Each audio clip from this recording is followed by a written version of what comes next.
Cette capsule vous est présentée par la boutique Maixu pour vos peluches et articles décoratifs geek, ainsi que par Evo Retro, distributeur d'accessoires cool pour gamers et collectionneurs de figurines et de jeux vidéo.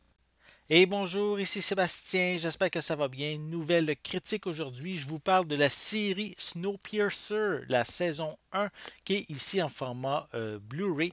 C'est une série qui est distribuée par Warner Brothers, qu'on peut se procurer en magasin à partir du 26 janvier 2021. Et elle met en vedette Jennifer Connelly, David Diggs, Mickey Sumner, oui, Susan Park, Ido Goldberg, Katie McGuinness et Lena Hall. Donc, une série en fait que si vous connaissez peut-être le long métrage de 2013 qui s'appelait également Snowpiercer, ou en français c'est le Transperce-Neige. Donc une série qui mettait en vedette Chris Evans, Ed Harris et John Hurt. Mais en fait, cette version en série télé n'a pas nécessairement de lien avec le long métrage, si vous l'avez vu à l'époque. Elle prend plus ici les grandes lignes de la bande dessinée originale française qui a été réalisée par Jacques Loeb et Jean-Marc Rochette en 1982. Donc, au début du premier épisode, on explique rapidement que la Terre entière entre dans une nouvelle période glaciaire et on saute rapidement de 7 ans avec les survivants qui ont trouvé refuge dans un train en perpétuel mouvement. Donc, ce train est composé de 1001 wagons et l'engin fait le tour du globe avec à son bord les derniers habitants de la planète.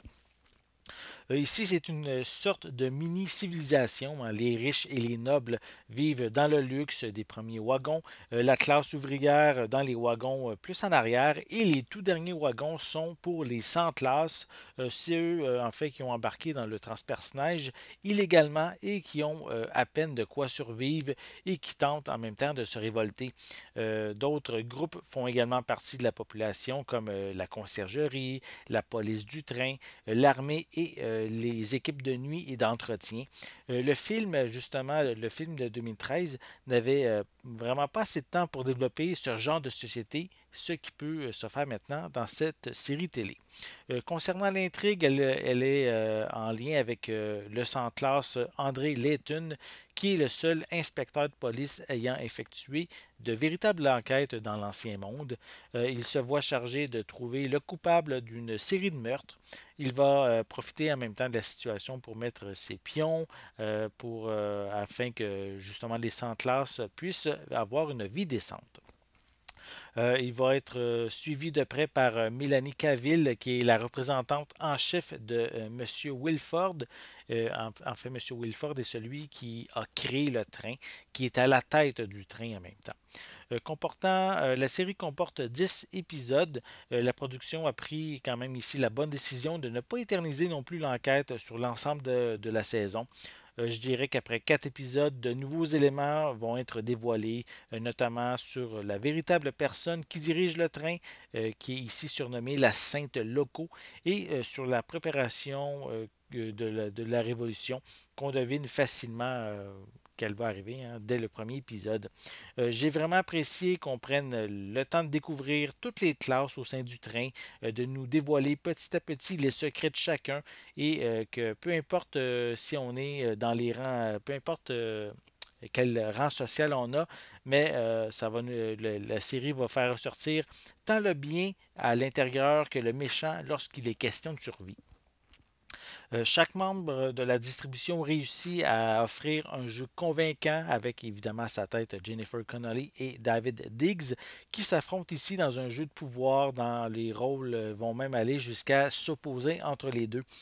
Visuellement, ce transfert en Blu-ray propose une très belle image en format panoramique 1/78. Je trouve l'image vraiment nette et visuellement étonnante, vraiment du début jusqu'à la fin de la saison. On retrouve par contre seulement une piste sonore en anglais DTS HD 5.1 avec des sous-titres dans les mêmes langues. Dommage malheureusement de ne pas avoir de piste française. Pour les suppléments, on retrouve un aperçu général de la saison en explorant les concepts de la série, en plus d'entrevues avec les membres de la distribution. Pour les autres bonus, ils sont sous forme de featurettes et ça concerne les divisions des classes au sein du train, la conception du train, sur la conception artistique et les caractéristiques visuelles de la série, ainsi qu'un segment avec Jennifer Connelly et David Diggs. Snowpiercer est une adaptation fascinante et assez stimulante également. La série est divertissante, est remplie d'action, même si elle prend quand même quelques épisodes pour trouver sa voie. Un sujet qui aurait pu facilement faire du surplace à cause justement de l'espace restreint dans lequel gravitent les personnes. Mais au bout du compte, la série m'a vraiment captivé. La saison 2 arrive justement sur Netflix et la production a même annoncé qu'une troisième saison est en préparation. Il reste juste à espérer que les saisons 2 et 3 soient à la hauteur de la première saison. J'espère que vous avez aimé cette vidéo. Si c'est le cas, n'hésitez pas à mettre un pouce en l'air, à laisser des commentaires. Dites-moi justement, est-ce que vous avez regardé la saison 1 de Snowpiercer? Avez-vous l'intention justement de poursuivre l'aventure si c'est le cas? N'oubliez pas non plus de vous abonner à ma chaîne afin de rester à l'affût de mes prochaines capsules. En attendant, je vous souhaite une bonne journée, une bonne soirée et je vais être de retour très bientôt. À la prochaine!